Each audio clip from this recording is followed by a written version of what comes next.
Oh, Nintendo just got even worse? Yeah, I saw this shit. This fucking Nintendo sucks, dude. Talking about Nintendo being an evil, soulless corporation, as well as out of touch, archaic, and just downright goofy for the way that they treat online content creators like criminals. Bro, come on. Come on. As much as I love playing baby games, and Nintendo has that shit on lock, and I do love Switch in general, even though the Joy-Cons are absolute dog water. Okay? Their treatment of people who utilize their IP is so fucking gross. It's so insane. Now that I have a Steam Deck, I do realize that maybe Switch isn't the greatest invention. And honestly, God, I love the Steam Deck so much. But honestly, like the way that Nintendo operates is so gross, dude. They are taking down content creators that have made modded Nintendo content, like Point Crow I saw, right? Like they are aggressively DMCA, aggressively maintaining their IP and shitting on content creators that literally utilize their IP. Like, it's so weird.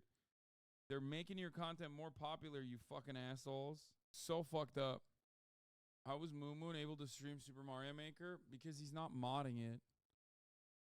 And then now there's a guy who I think like created an emulator or something, and the dude went to jail, and now for the rest of his life he has to give 20 to 30%, I think, of his income that he ever generates back to Nintendo for the rest of his fucking life.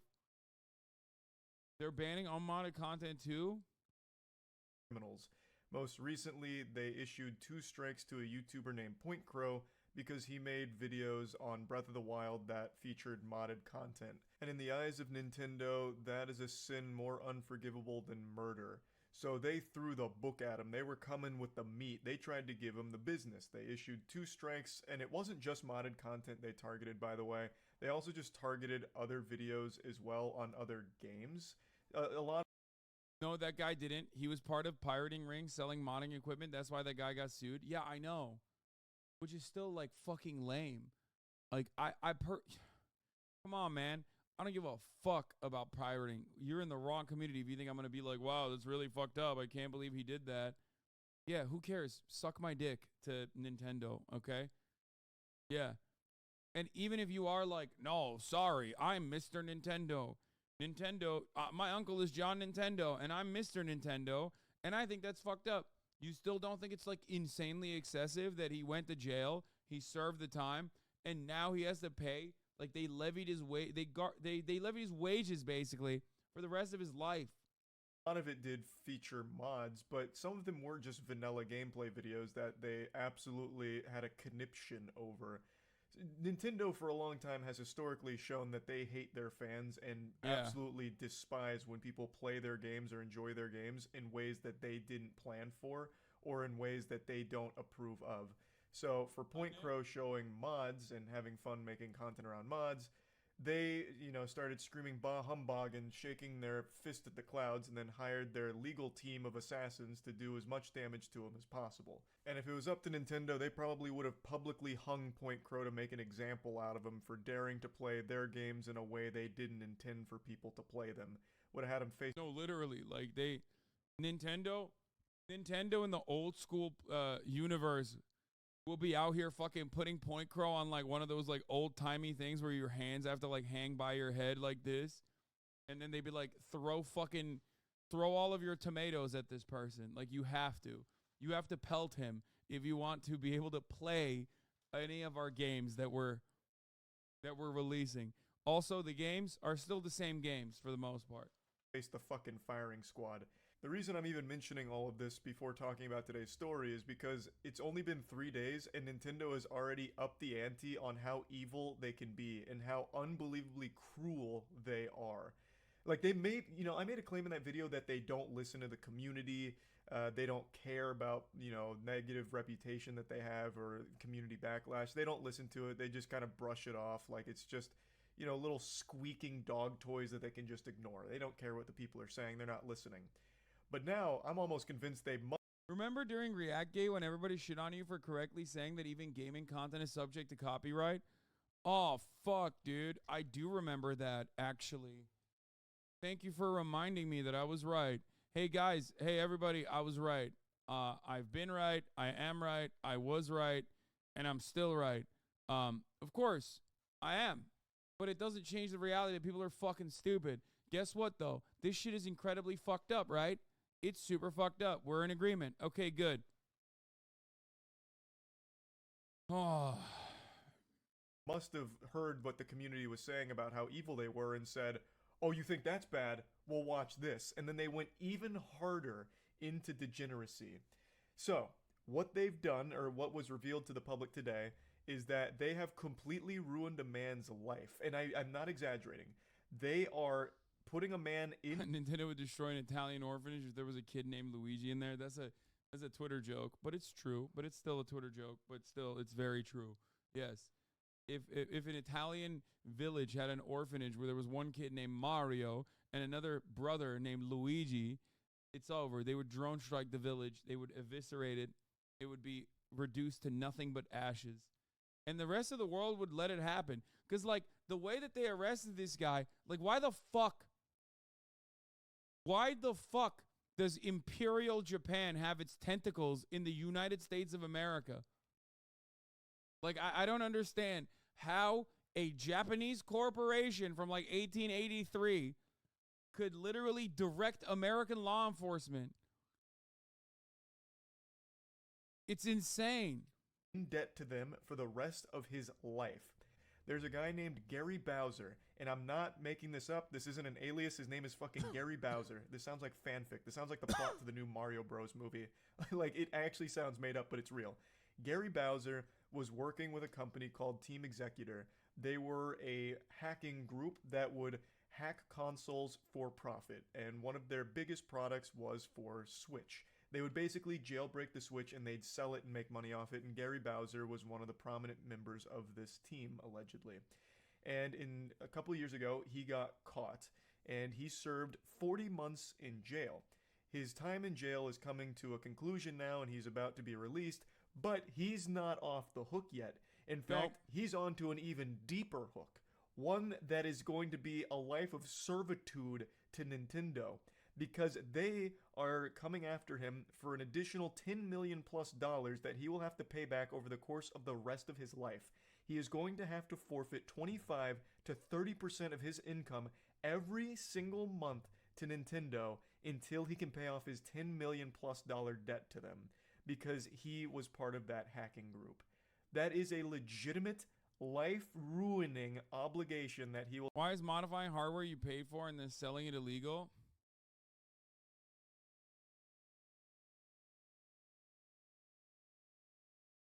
have to fulfill.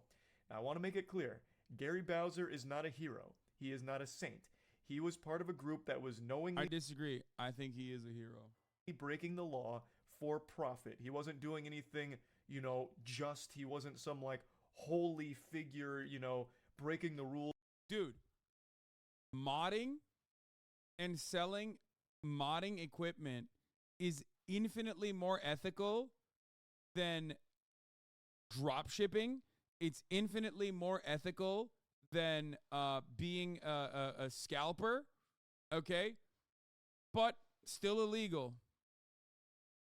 Straight up.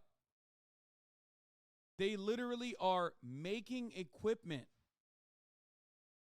so that other people can, you know, enjoy it. Yeah, they're making money off of it, but yeah, they're putting labor into it.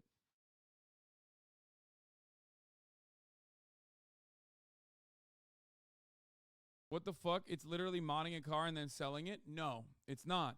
Because Nintendo makes money off the IP that they maintain. They don't just make money off the hardware. They make money off the software that they sell that's only compatible, unless you have some certain emulators or something like that, that is only playable on their own hardware.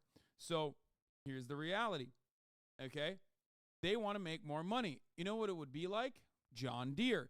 John Deere, and this is actually a huge problem in the farming community, John Deere doesn't just sell farm equipment. They don't just sell heavy industrial tools. They sell the software. They basically license the tools for you, And then you have to constantly keep paying for the software over and over again. And they can actually shut that shit down from afar if you choose not to do so. Okay? So this would be like right to repair laws that are pretty popular on the internet. I'm a very big advocate for it as well. Like, if you wanted to repair your John Deere tractor and you didn't want to take it to the fucking, John Deere factory, okay, and not get cut out of the tractor subscription that you have, that would be the equivalent here. If someone was like, hey, I know how to repair these shits, don't worry about it. Let's break that goddamn John Deere tractor. Let's jailbreak it and let's repair it. Let's work on it. Okay? It would be like that. And then they sold their tool that jailbreaks the John Deere tractors. But because John Deere's revenue also revolves around consistently extending that subscription to you, they would go absolute bananas mode on you. Okay? They would not want that. It's fucked up, still illegal.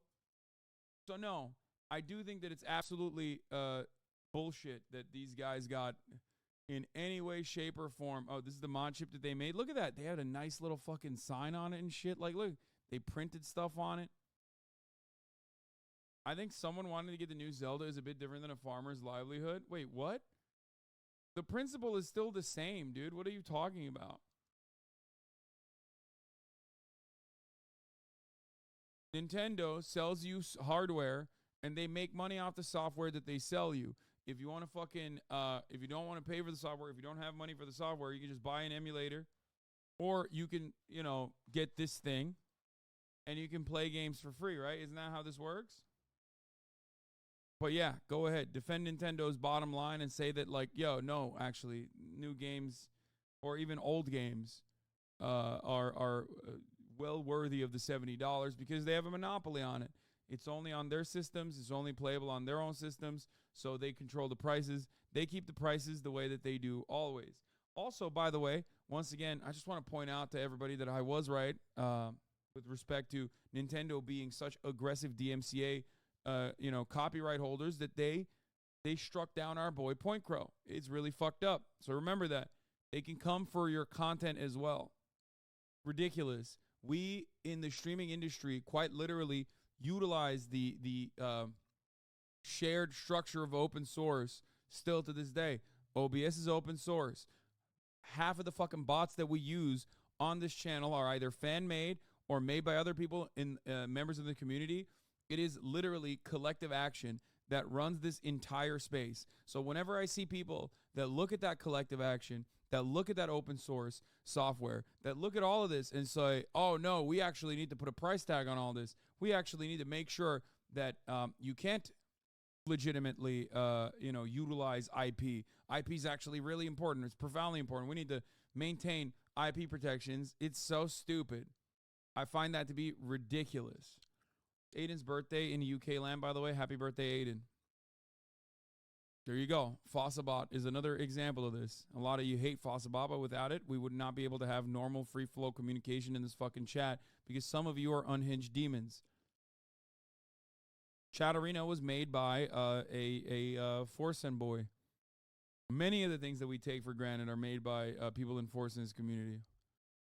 For the benefit of everyone, they were very much in it just to make money off of all of this. He knew it was wrong, and what he's done is illegal. But I would argue spending 40 months in jail is punishment that fits the crime. I don't think they needed to add on an additional fucking generational debt that he and his grandkids wouldn't even be able to pay. Now, of course, his family's not going to be obligated to pick up the tab on the $10 million plus that he owes. Yeah, come on, now it's not college, it's not student loan debt, you know what I mean? When he dies, but you get the point. The amount of money that Nintendo is forcing him to pay back over the course of his lifetime is one that could never be fulfilled by him and his kids working and his grandkids working and maybe even his great grandkids working. It is an absurd punishment. Once again, I understand what he did was wrong and he's not a good guy, but this is just beyond excessive. Nintendo is a multi-billion-dollar corporation that's now face-fucking one random average guy in particular, forcing him to pay back a debt that he will never be able to repay. That 10 or 14 million dollars means absolutely nothing to Nintendo. They wipe their ass with that amount of cash. Meanwhile, that means that Gary Bowser will never be able to live a normal life. He's going to be constantly paying this back forever. He's going to die with negative $10 million to his name. Like, he won't even be able to afford a coffin to be buried in. Like, it's just so far into the realm of lunacy here. And I actually imagine Nintendo celebrating this victory with handshakes all around and then laughing at the misery of Gary Bowser, who now has to send 25 to 30% of his income to this company every single month. Where once again, I imagine once they receive those checks, they throw it right in the trash can and forget about it because that amount of money is completely meaningless to them. Yeah. Anyway, It's the about sending a situation is message. wild, but this is kind of the story, like the general overview of it. I went over it more on stream, so I'll just play some clips. Wait, this has to be illegal, right? What Nintendo's doing? No, man. Of course it's not illegal what Nintendo's doing. How? We live in a capitalist organization of the economy, okay? That means whatever capital owners say goes, okay? Rigid IP protections is a big part of that, okay? That's it. They could literally enslave this man for the rest of his life. And as long as they're not like, oh, it's a little bit much, Nintendo, how about you don't do that? You know, they can get away with it. So here's the thing. Piracy is more illegal than hiring child labor in this country. We talked about this the other day. A fun, but not really so fun fact is that piracy in this country can put you in prison for longer and has a harsher punishment in the form of a financial, a fine. The maximum penalty for child labor violation, which is, say, illegally employing children, is a fine of $15,138 per child with no prison time. The maximum penalty for pirating a film is up to $250,000 and 3 years in prison. So remember that when you make an argument about piracy or whatever the fuck, remember that the law is designed. The law is designed in a way to protect corporate interests. That's it. Anyway, I understand that it's illegal. I just don't personally care, and I don't think you should either. I think it is crazy to care about this. I don't know. I wish to live in a world where we, do art for the sake of art and not necessarily for the sake of financial compensation. All right. I'm going to end it here. If you'd like to see more, please subscribe.